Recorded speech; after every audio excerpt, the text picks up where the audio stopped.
Yeah, I'm lotioning my hands. I was like, I look super ashy dashy. Man, maximum effort. I keep telling you guys, I need a cabana boy.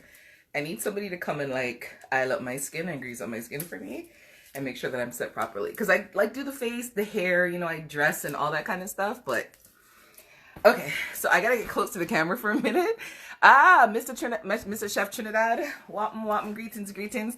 So I tell you guys, life with Keely, my business manager, one of my best friends, my sister for life, she's like, you know, you stay too far from the ring of light. Put it closer. So I brought the ring of light closer. I'm like, guy, I'm gonna go blind. And then like tomorrow, you know, for the sake of doing my live with the light closer, I'm not gonna be able to see anything. So I had to put it back right where it was. Mr. Cozy. I know I always say, you know how I want to actually say your last name, but I'm not going to do it like that. Mr. Kibble Jr. Greetings, welcome. Of course, you know, this is Wet Wednesdays brought to you by the Pum Pum Chronicles podcast. I am AJ Badass Jones, your host. I usually give it, what do I normally give? Like 5-10 minutes for people to kind of like come and join in. Baby Crime 971, what's going in? Sam Aliu, I don't even know if I pronounced that right. Forgive me. Man, some of y'all have some Instagram names that are very difficult to pronounce. I'm just saying. I will always make an attempt and try to do it, but it's not always going to come out pretty, unfortunately. So, yeah. Tonight we are discussing, is there life after cheating when you're in a relationship, obviously? And then are you responsible for people's social media perception of you? So that's the discussion talks for tonight. As I said, we're going to give a couple of minutes, wait for some more people to join in. I hope that everyone is well. I know the saga of COVID-19 continues on. And every time I think that there's a light at the end of the tunnel and they're going to open up the borders and let us free, they say, you know what, they're extending it. So now I've heard they're extending it to, I think it was supposed to have been like mid-May. Everybody's happy, everybody's excited, but people are too excited and too pressed to go outside too quickly. And so now they've extended it to the beginning of June.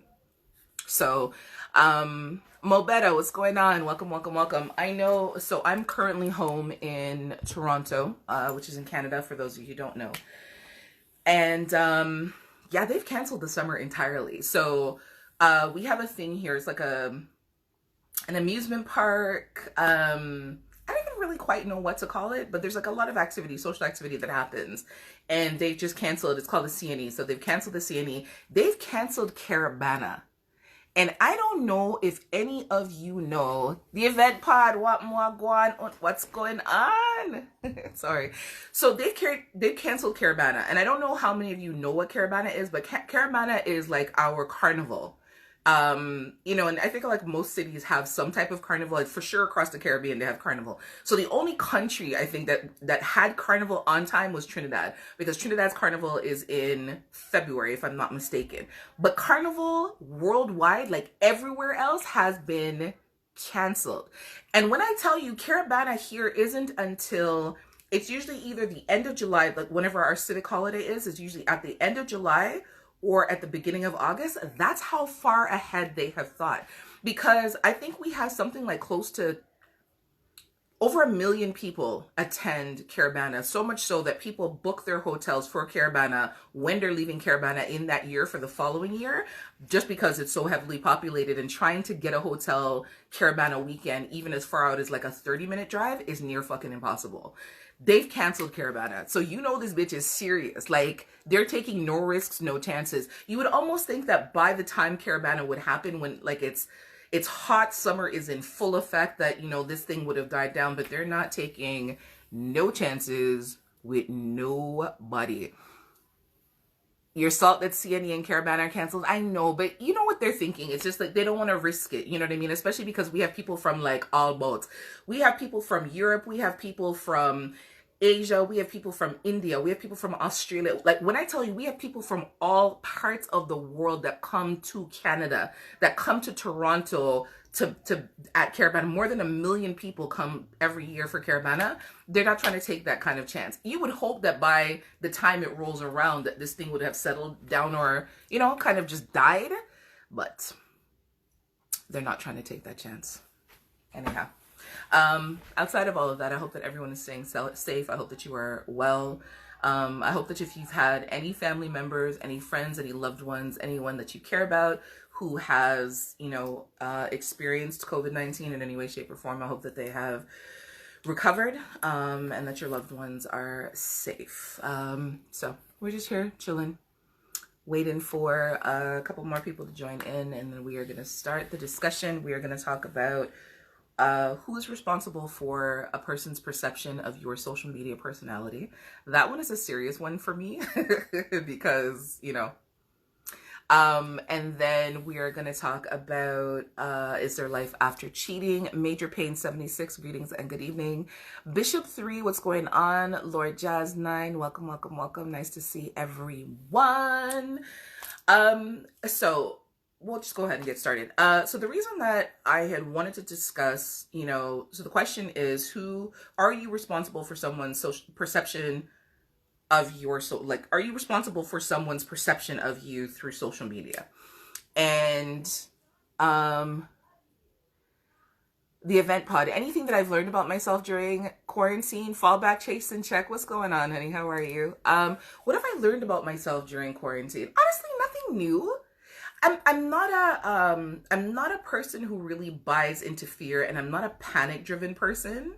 I've always been a sensible shopper. I've always, like, when I think about the things that people don't keep in their house, like, I've always, okay, so because we're Jamaican, we like to, you know, you stock up on certain things, right?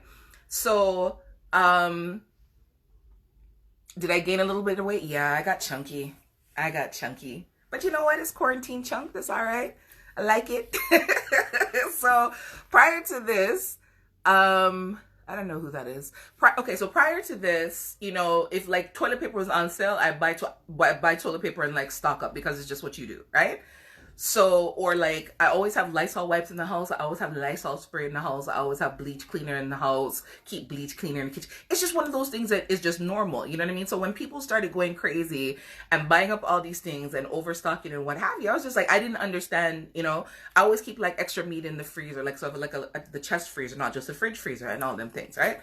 But there hasn't been really anything new. What it has forced me to do, and I don't want to say forced necessarily, but one thing that it has changed for me is definitely, I love people who state the obvious to me. I've got big tits. That's good for you. It's great that your eyes are working and you don't need glasses.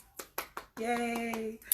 One thing that it's definitely forced me to do is to be more consistently connected to the people who are important to me, and to be more consistently connected to you know, people that I kind of just take for granted that they're just going to be there. Do you know what I mean? So that's definitely been one of the pluses of the social quarantine. There's a select group of people that I will still see and spend time with because I know that I'm safe and I know that they're safe.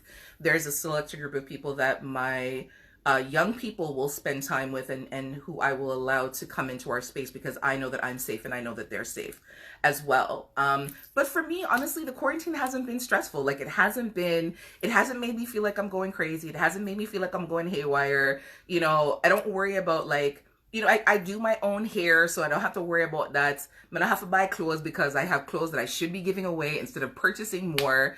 You know what I mean? Like, for me, there have been ways around things where it's not really impacted me. So I can't really say that I've learned a lot about myself. I think, and I keep saying this to you guys, right? I think because I'm older, I've always like just viewed life more sort of slower and in a different kind of way. I've never had an issue spending time by myself. I've never had an issue being, you know, stuck in the house or not going anywhere. Because sometimes, you know, when people come and knock my door, I pretend that I'm not here because you didn't call. Where are you going? Mr. Strider's touch was going on. Sorry. Like, you can't just enjoy the view like everyone else. Come along. I know. Honestly, that's what I'm saying. It's like, enjoy the view. Everyone knows, yes, I've got a full figure. Yes, I've got big breasts. Yes, I'm covered in tattoos. Yes, I'm pretty. My hair's pink and all these fabulous, wonderful things. Like, it's not that serious. Like, when people come on here to state the obvious, I feel like they want like an award or they want the attention. So met them going. Life with Keely, my love. What's going on? Quarantine tips. Honestly, like I said, you know, make use of the tools that you have. It's like,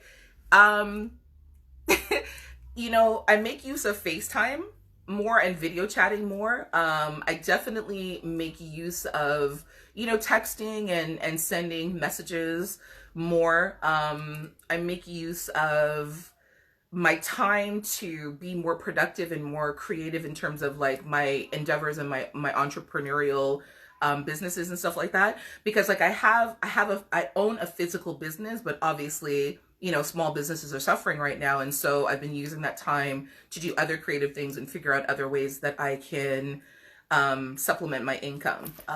Spending time with my daughter has been really cool because, you know, she's a young adult and, you know, with having been in college and working, it's like, you know, trying to catch her. I'd have to like go in her room and give her a kiss when she's sleeping because that's the only way I'm going to see her. You know what I mean? So it's like, I get to spend some more time with her, which has really been nice. You know what? No, I'm not going to block him. Make him stay right there and suffer the embarrassment because I love you guys. You guys will go, you guys will take care of him. So, and tell him to settle down in a nice way. What is my favorite quarantine meal? You don't see all my fat already? Lord have his mercy. I asked me that.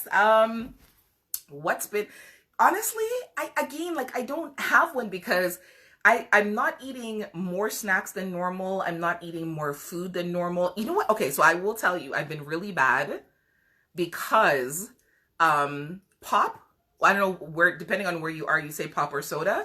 Pop and soda have become my best friend. Like, big and serious. Like, okay, so I have my jug of water, which is, I think it's like 1.5 liters.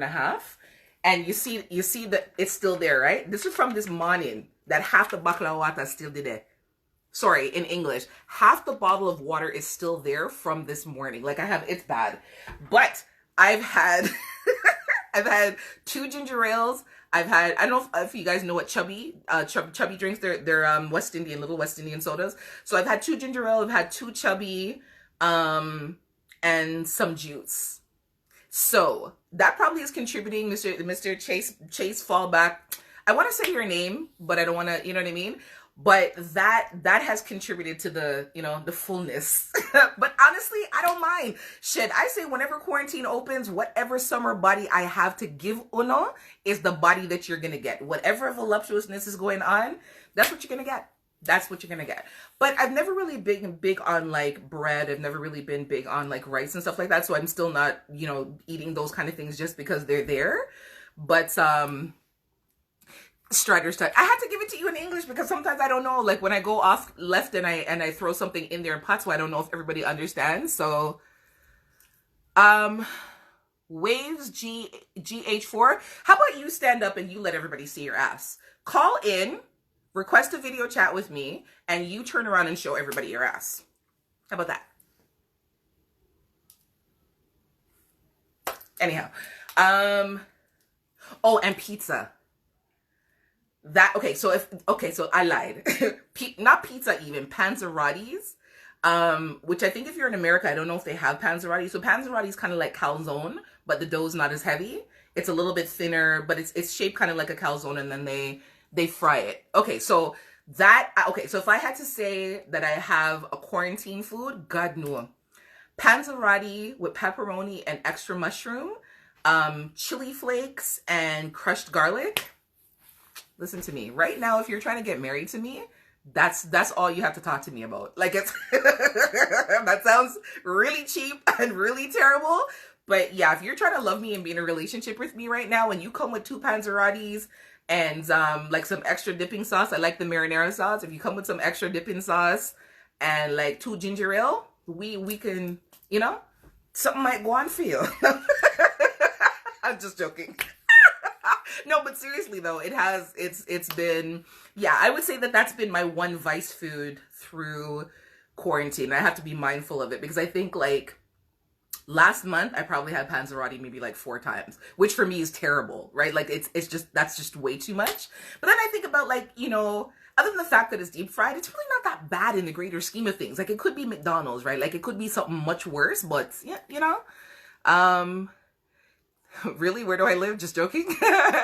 Hey Don, what's going on? Yeah, the accents and the pizza, but yeah. So panzerotti has been my quarantine vice food.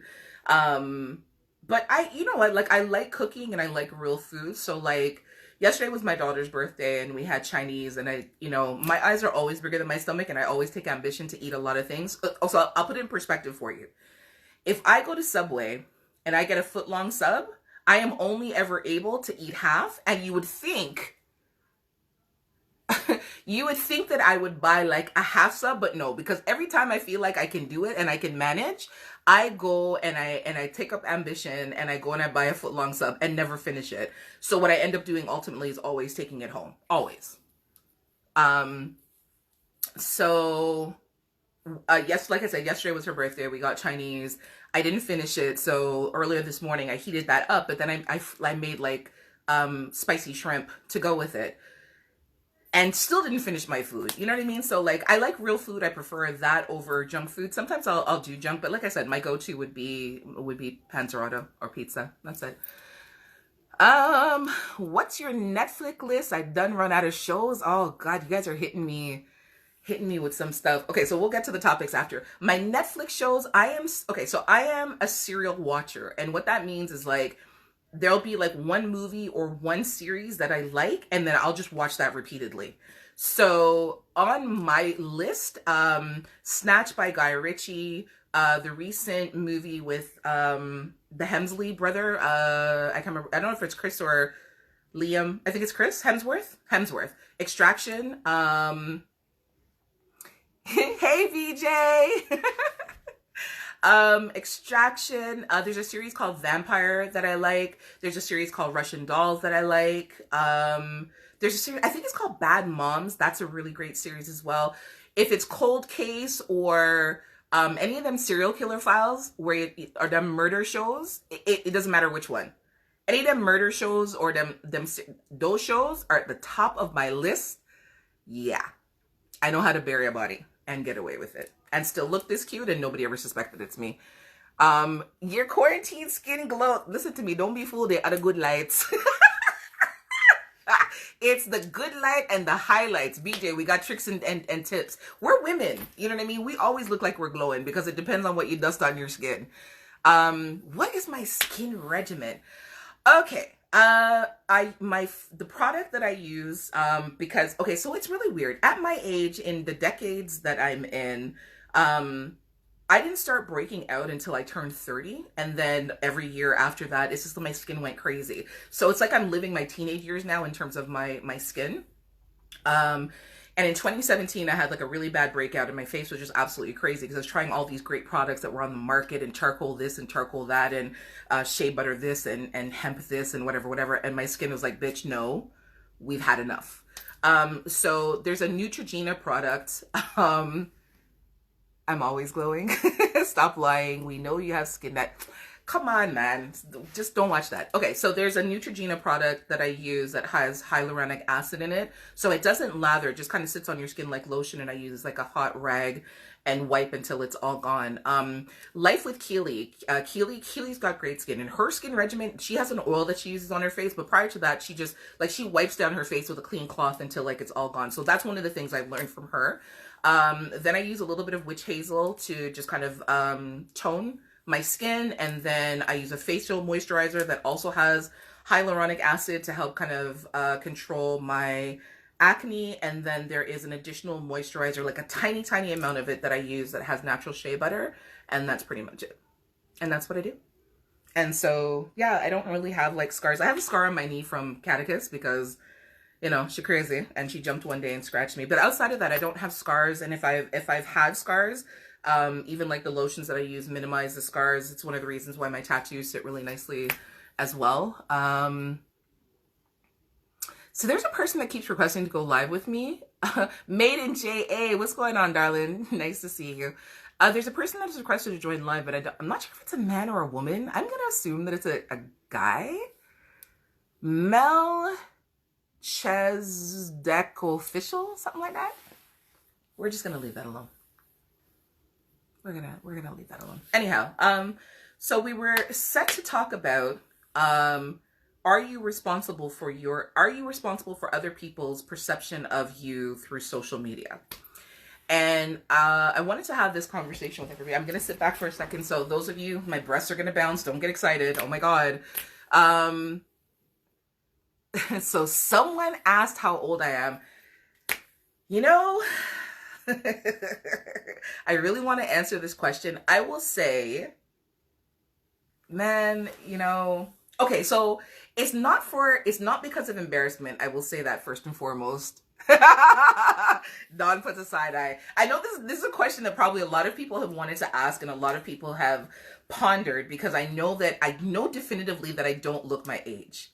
But I will say, you know, let me just take the embarrassment out of it. Okay, wait, I'm gonna come back to it.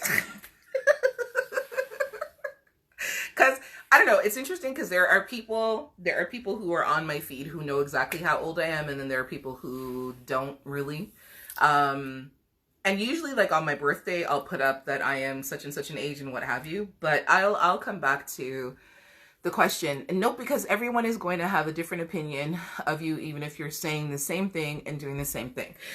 Okay, and that's true. Because, you know, you can't, on one hand, you can't control what people think about you based on what they see, but you can control some of the perceptions that you're giving people based on what it is that you post. And the reason I say this, it's specifically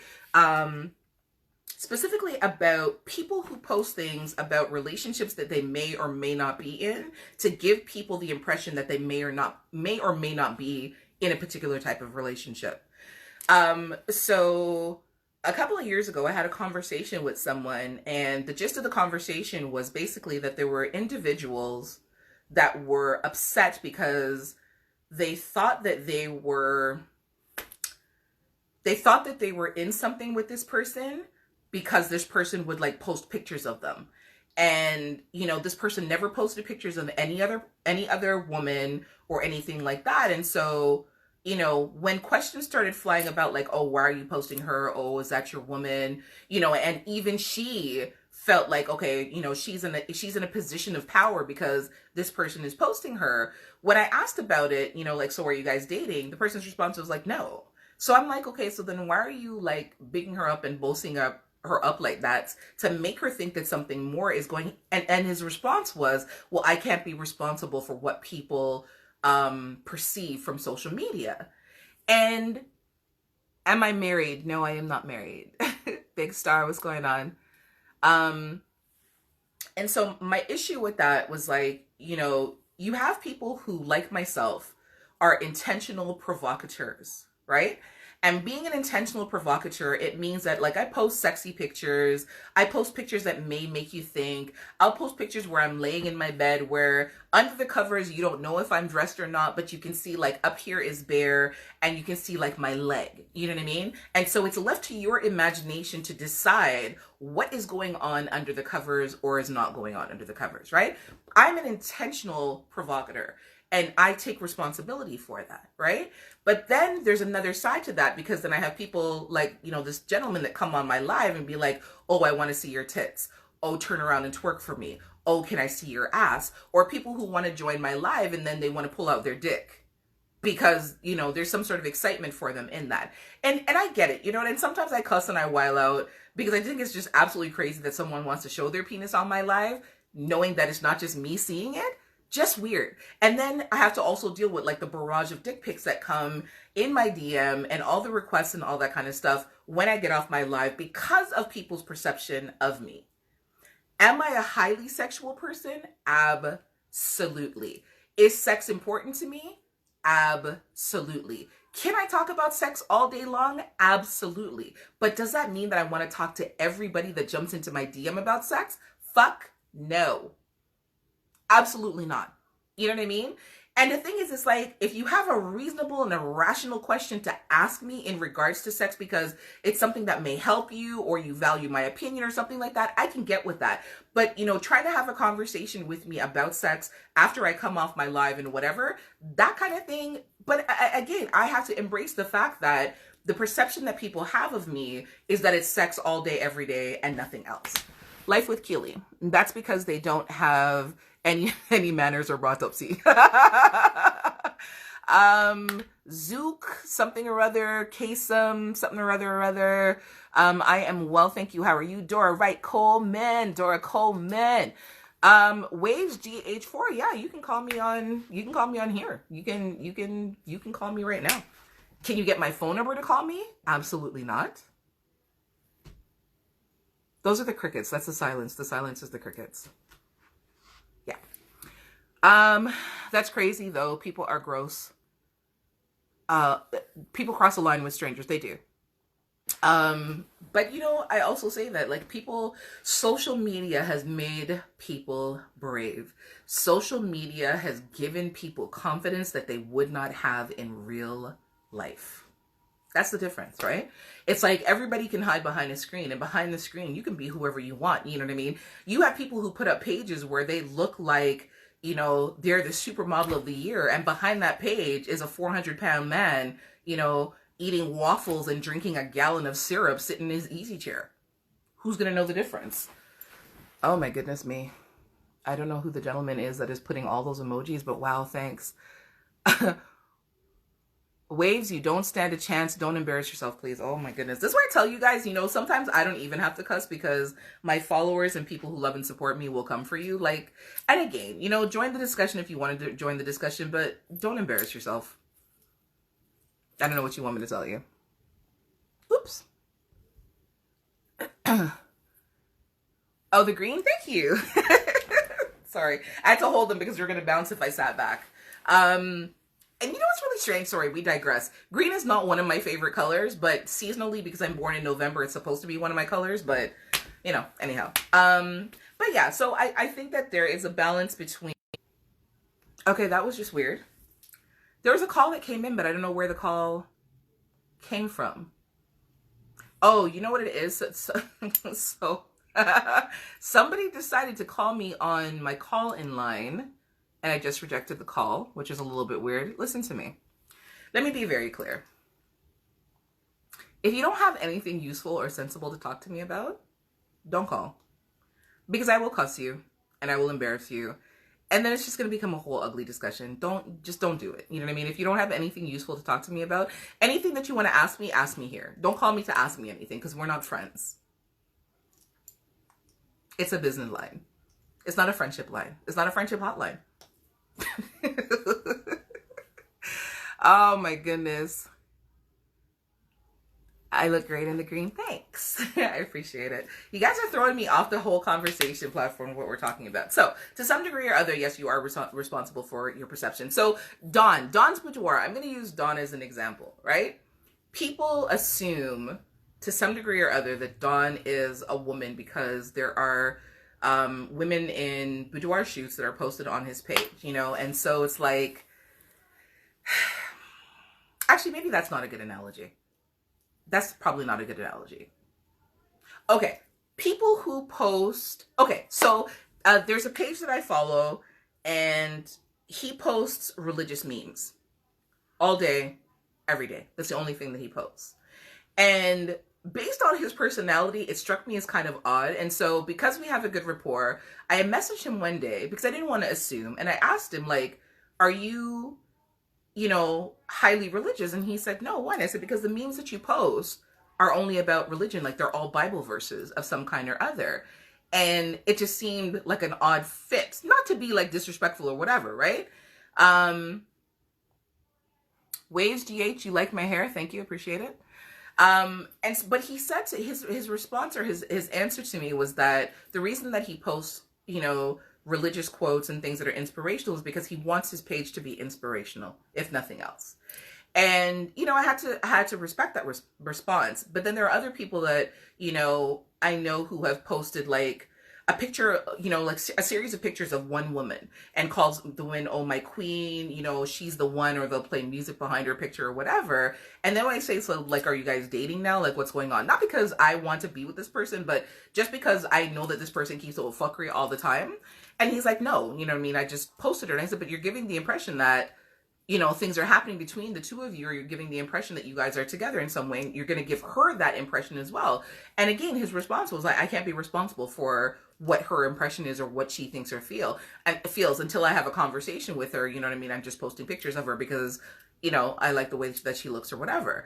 And I get that, but I also think that you have a level of accountability and a level of responsibility because it is social media, I know that, people post stuff and then they say, well, you shouldn't get angry about what somebody else posts on their page, but you don't know how something is going to impact or affect everyone. And that's why we're doing what we do. You know what I mean? Nobody has a page on social media, even the private pages, even the pages where it's just your family, even the pages where you're just everyone posts stuff on their page for some sort of impact, for some sort of recognition, for the likes, for the whatever. You have lots of people who will say, oh, I don't do it for the likes, I just post it because I like it. I get it, but then have no followers if that's the case. You're posting it, yes, because you like it, but you also know that people are going to view this, and you know that people are going to have an opinion about it one way or the other. Maybe you don't care what the other person's opinion is, but you still have a level of responsibility and a level of accountability, especially if it impacts someone. Waves GH, what's the meaning of the tattoo on your left chest? Okay, Dora Coleman, like if you are venting about things, only the ones that feel you are talking about them. Drizzy J, what's going on? Absolutely. You know what I mean? Mr. Anomalous Black Swan always puts in his hashtags, a hit dog will holler, and it's really funny because it's like, there are people's pages that I go to that post certain memes, about big girls, about fat girls, about skinny girls, about this girls, about girls who wear weave, girls who get their nails done, girls, women. And for me to say as a human being that I've never taken personal offense to something that's been posted, or I've never felt some type of way about something that's being posted, would be an absolute lie. I've gotten into an argument on someone else's page, because I asked a question to a completely different person, and, just all of a sudden was being attacked on social media by like these two people. And I find myself in a bickering war with these people till I had to stop myself and say, like, Jones, what are you doing? Like, you don't know these people from nowhere. You don't know these people. You're never going to meet these people. You don't give a fuck about these people. These people are nobody to you. Why are you arguing with them? And so I had to check myself. I couldn't even be mad at the people that I was arguing with, because really and truly, they're entitled to their opinion and they're entitled to what they want to do. All I can do is govern myself. And that's why when I say, like, there's a level of accountability that you have when you have the page, but then there's also a level of accountability that you have to yourself to know that, you know what, anyone on social media can post whatever it is that they want to post. You have to govern how you respond to it. You know what I mean? Ask a question if you need to, message the person if you need to, start a conversation. But to have an argument with somebody when that wasn't the intention, you were asking a question, is absolutely crazy. And so now when I comment under people's posts, you know what I mean? I will stop first and actually check myself to say, are you having an emotional response? Like if it's something that makes me angry or upset, are you having an emotional response? Is it worth it to send this response? And so sometimes what I'll even do is like, I'll type out the cussing and type out what it is I have to say, and then I'll delete it. Because at the end of the day, how am I arguing with people that I don't know and people who are not impacting my life in any way, shape, or form? You know how stupid we look when we do that? Like, I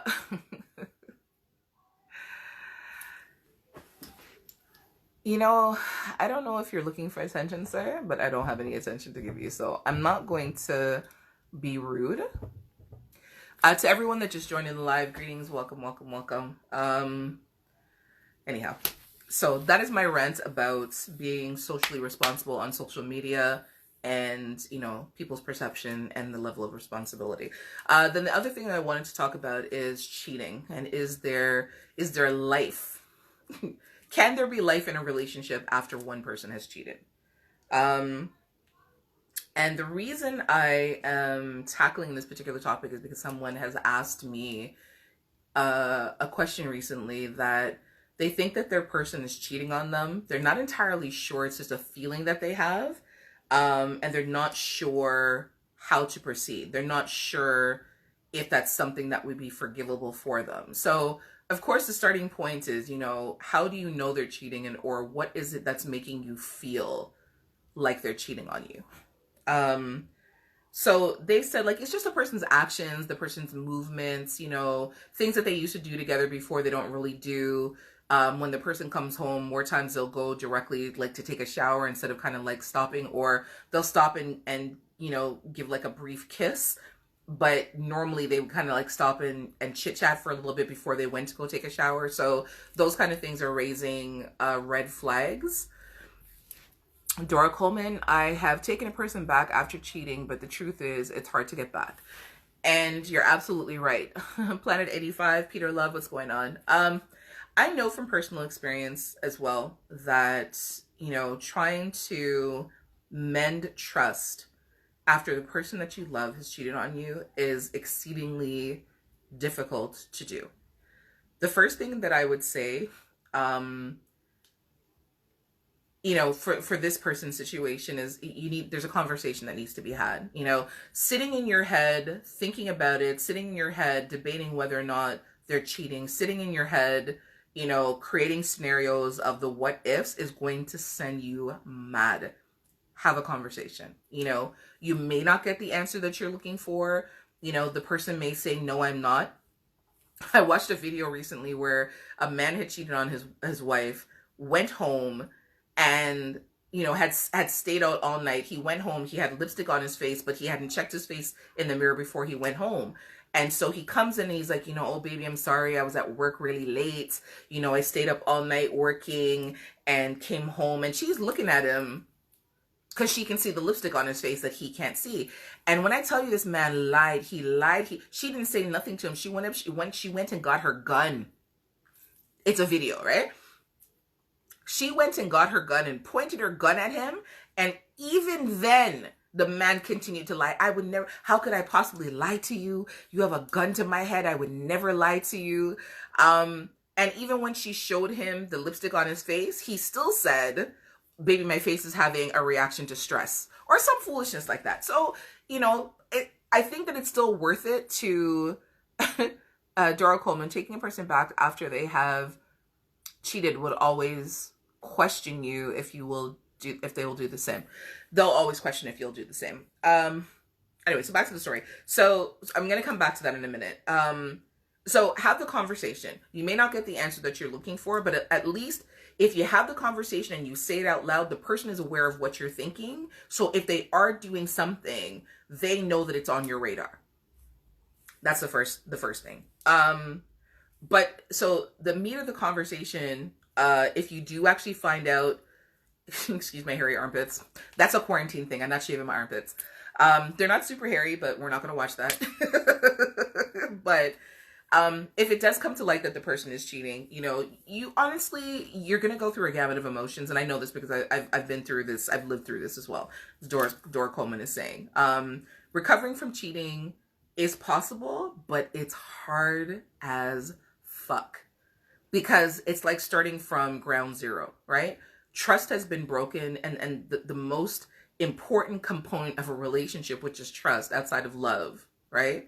And you can't love a person unless you trust the person to love them and trust them with your heart. But, once that trust has been broken, hey Chris, once that trust has been broken, it's difficult to repair that. It's difficult to go backward. It's not impossible, but it's difficult. After I had been cheated on in the relationship that I was in, I had decided that I loved him enough that I could get past what happened. And after 2 years of trying to get past what happened, I couldn't get past what happened. I had to be honest with myself about that. I wanted to love him. I wanted to forgive him. I wanted to give him an opportunity. I wanted to save our relationship. I wanted to save face. I wanted everybody on the outside to think that everything was okay. Like, I wanted all of these things to happen that weren't happening because I wasn't being truthful with myself. I wasn't being truthful with myself because I I hadn't accepted that. I couldn't accept the fact that I was betrayed in that way. You know, and for me, it honestly, I'll tell you the craziest thing. It wasn't even about the sex. It was about the fact that he lied when I confronted him and I knew the truth.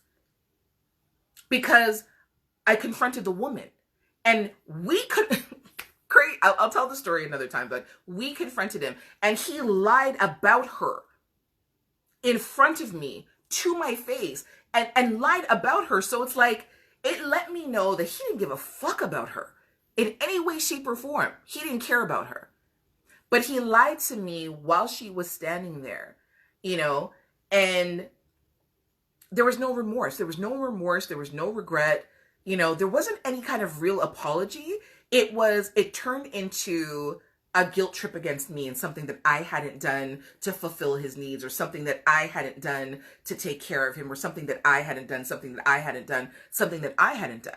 There was no ownership for it on his part. I was much younger and stupid, so I didn't know any better. And so like I started to feel like, you know, I wasn't taking care of him enough and that's why he did it. I wasn't meeting his needs and that's why he did it. Like I fully embraced, I took all responsibility for him cheating on me in our relationship, which is fucking crazy because I wasn't the one who wronged him, right?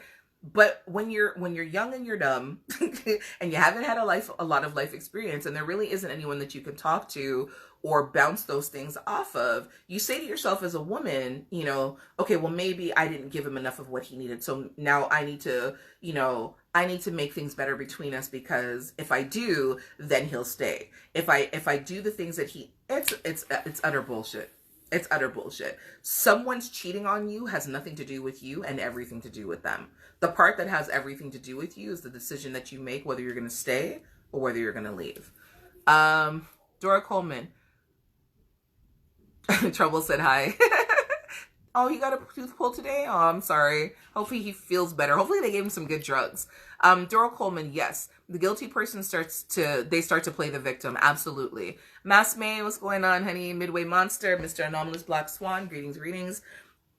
They do. And you have people who will, you know, especially if as a woman you have insecure, and not to say that men don't get cheated on, because men do get cheated on. So I'm going to try to make it non-gender specific.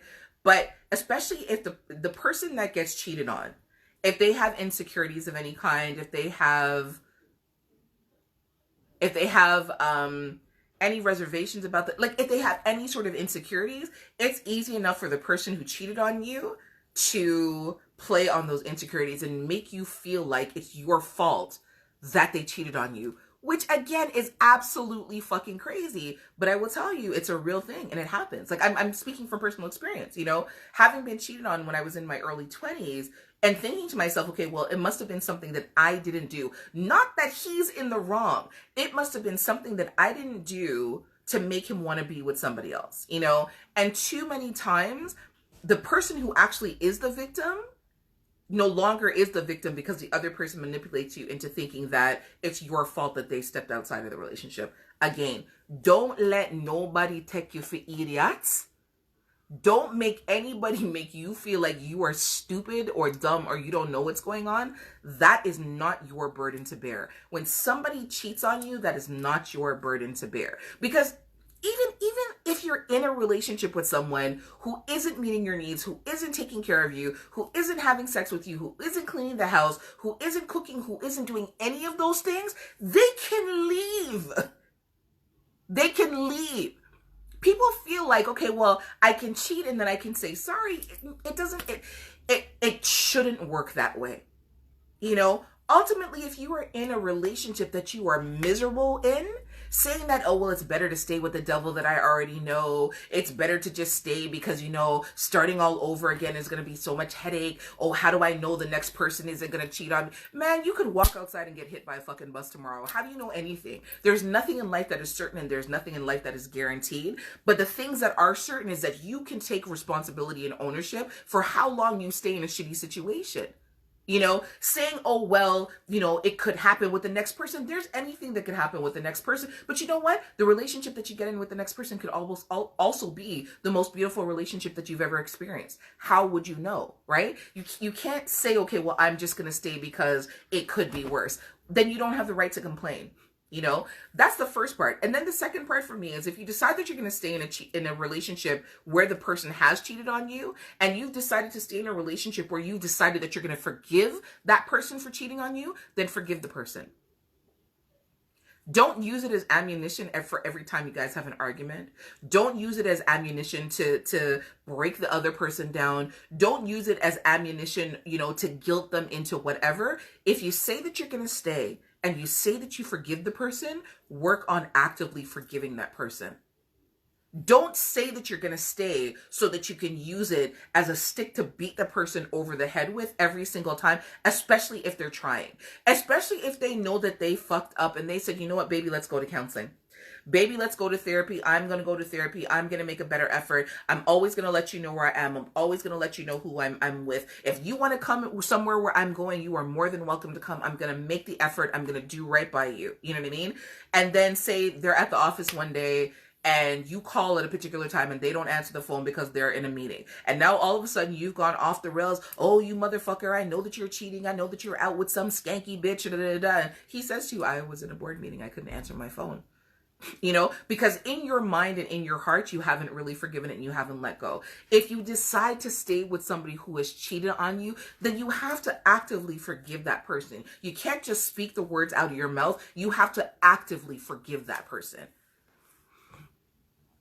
Dora Coleman, cheating then turns into mental abuse, but it does, you know, like you have people who, like I said, you know, and again, I know because I'm speaking from experience, right? The person that I was with cheated on me. I said that I was going to stay. I said that I forgave him. And then it became this whole big thing where like, you know, all of a sudden now I'm Sherlock Holmes. Like every time he's going somewhere, like I'm sleuthing to see where he's going or who he's going with, or, you know, he'll say that he's somewhere and I'll randomly pop up just to make sure that he's not lying. You know, or he'll say that he's going to be somewhere and I'll randomly call to hear who's in the background. When I tell you that is a set of stress and a set of work, oh my goodness. But that's the crazy headspace that I was in because I had told myself that I forgave him, but really and truly in my heart, I didn't. I wasn't even actively working on forgiving him. It was just, I forgave him. We stayed together because this is, you know, we had been together at this point, I think for like 2.5 years. So I was comfortable and I didn't want to start another relationship. So let me just forgive him and let's just try and work. But in my heart of hearts, it wasn't possible for me to forgive him. You know, and then it became, okay, well, you know, he cheated. So, you know, yeah, we're together and everything's good and he's behaving himself and he's letting me know where he is and all these kind of things. Okay, well, you know, I'm going to level the playing field and now I'm going to cheat on him. And he can't get mad about it because, I mean, shit, he did it and I forgave him. So now if I do it, he should forgive me. It becomes the craziest fucking cycle. I'm telling you, it becomes absolutely crazy. Like, not just crazy, but toxic. And I know everybody's tired of that word because that was the word of 2019 when things weren't so bad. And now we're in 2020 when things are, but it was one of the most toxic relationships I'd ever been in because it's like, there was this tug of war of, you know, one-upping the person or doing the tit for tat. It was just absolutely crazy, you know?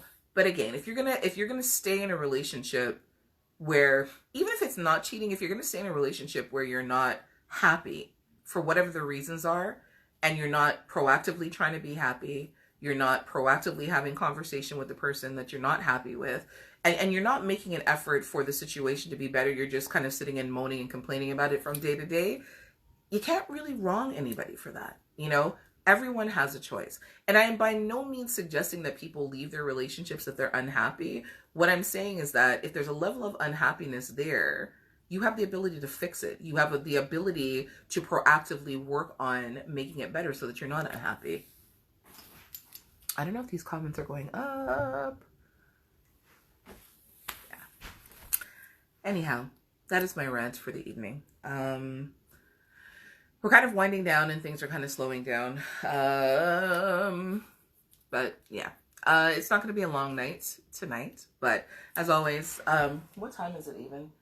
9:20. So we've got like maybe another 10 minutes or so.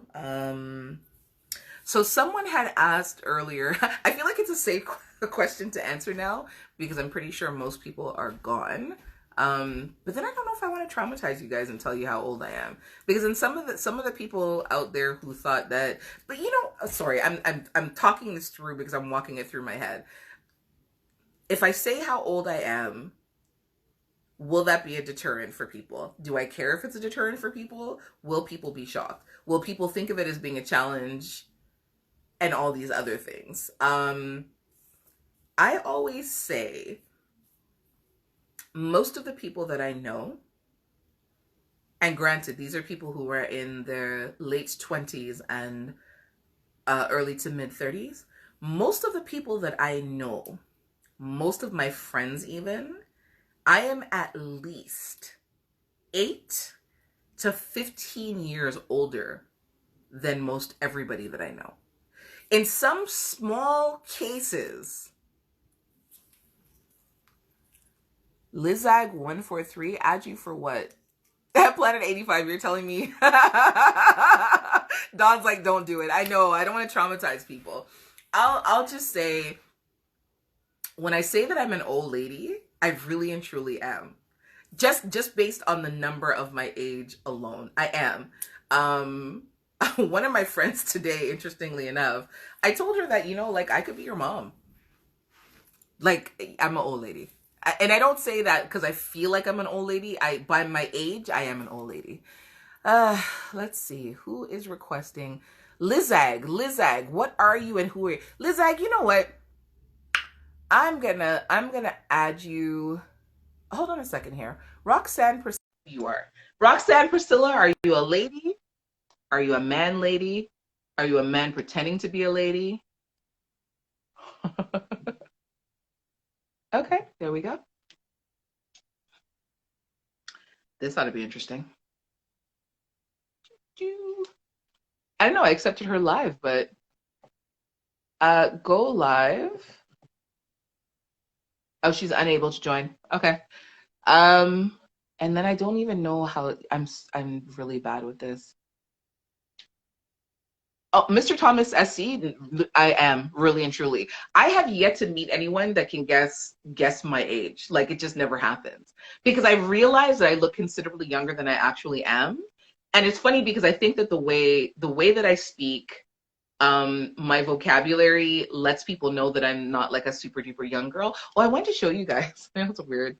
I have 1-inch spacers in my ears. Because you guys never ever see my ears. See them? An interesting fun fact about me. Yeah, most people never guess. They never guess my age appropriately. I'm usually, I'm really that old. See, look, my brother's on there. And I know it says smooth brown brother, but he's actually my brother. He'll tell you, like, I'm an old lady. Like, I'm a real old lady. I just don't look it. It would fuck up your head if you guys actually knew how old I was, really and truly. Yeah. Mr. Thomas SC, I will guess that you are 39. What Don saying? Boss Town's own? Nope. 43. Nope. I'm older. I'm old. Or like dirt. I don't remember who it was that has asked me to join the live, and I don't even know. Hiya, Nick. Nick, my darling. Nick, I'm trying to tell them that I'm old, but I just don't look it, and nobody believes me. But we're not gonna. I haven't disclosed how old I am. I just keep trying to impress upon people that when I talk to you, it's coming from experience. I am. So you see, someone said, "Am I 43?" Planet 85, 40. You're close. You're close. Smooth Brown Brother said, ask her if she knows what an 8-track. You're so friggin' rank. Beat it. Okay, so Nick, I'm trying to tell them. They're gonna be in absolute shock. I'm telling you, like, I swear to you, I think when I hit 35, I stopped aging. You don't look old. I say 55. I'm probably closer to 55. Don't have a heart attack. I don't know who needs to go get a sip of water. Add a good genes. Add a steamed fish and the okra body. You understand? Honestly, I attribute it to genetics, but I attribute it to, like, like where I was born and raised, and the fact that I go home every year. Like, it's killing me right now that I can't go and get my rejuvenation. with going home to Jamaica. But I also, drink the blood of sad, unworthy men, who try to come up against the Jones and it doesn't work out for them. But I'm just joking. Jamaica wasn't independent when you were born. Really? So what is the 73 in your Boston's own? What is the 70? So you would be Boston's own. Jamaica wasn't independent when you were born. So you'd be in your 60s, sir? Is that correct? Dawn says I look younger in person too. Yeah, it's really weird. And the craziest thing is like when I meet people who are like in their 20s and stuff like that, and they want to talk about one, bag of things and whatever, and then I say to them like, I could be your mom. Like I don't even mean it to be disrespectful. Trust me, I don't. And I've gotten over the fact of I'm trying to get past sort of like certain age differences, but I'm an old lady. What tea do I drink? Mint tea, no sugar. That's it. Maybe a little ginger tea with little lime or a little lemon. But outside of that, yeah, mint tea, no sugar. That's what I drink. And as I told you guys earlier, like I've been crappy with water. I do drink a lot of water. I just haven't been the greatest, since quarantine started because soda and juice have been my best friends. Did somebody say moms can get it? Don't act crazy. Yeah, what is it? What's the term? MILF? Am I a MILF? I'm a MILF? Yeah. I'm an old lady. I keep telling you guys. And what's so funny? I'm not even going to post this video. I'm not going to post this one on YouTube because I don't want nobody talking to me about my age. You see? Yeah. I don't know. I honestly, I try to live a happy life. I can't say that I have a stress-free life, but I try to minimize my stresses. I try to, take joy in the small things. I try to take joy in the small moments. Traveling, meeting people, laughing. You would be amazed at what laughter does to you. I have no wrinkles, like as you guys can see. I have no wrinkles. I have no laugh lines. As much as I laugh and I like to grin my teeth. And I try not to restrict myself from certain things. And people are like, oh, you should eat this and you shouldn't eat that and you shouldn't do this and you shouldn't do that. I think that you can do everything and you can have everything that you want in moderation. You know what I mean? The only things that I will do excessively is like have sex if it's with somebody that I'm with, because then I'm going to mash up your life. But outside of that, I don't believe in doing anything really excessive, Like I said, things in moderation. Like I don't believe in depriving myself of something, because then I feel like if I deprive myself of it, it sits on my brain and then I worry too much, Yes, Nick, yoga. I'm supposed to be doing yoga because now my back is starting to act crazy. I've had a very active life. I've had a very full life. I've had a very fun life. But I've had a couple of car accidents as well. I've had a couple of falls. And so it's like my back now is starting to act crazy and not be kind to me. And I'm supposed to be doing yoga. And Nick, I love Nick because Nick reminds me that I'm supposed to do yoga. And eventually, yeah. You must really exercise laughing and gratitude a lot. Absolutely. Dawn, you don't look older than me. I would say, Dawn, that you and I look about the same age. Which age group can you say is the most mature in this generation? That's a good question. It's really weird. I'm going to say the same thing. Like, okay, so I don't even think that there is one. Because it's like, again, social media, right? Social media has made everybody crazy, because it's like people get to be bold, people get to be forthright, people get to be and say and do the most amount of things because of social media. So people that I know that I would have thought were really mature, no, brother, one time they get on social media and they see women or they just act crazy, And sometimes I think, okay, well, the ones who are younger, like in their 20s, are going to be more immature. But then sometimes you have the ones that are in their 40s and 50s that act like they're fucking 12. So there isn't one. Hey, Mr. Davis, what's going on?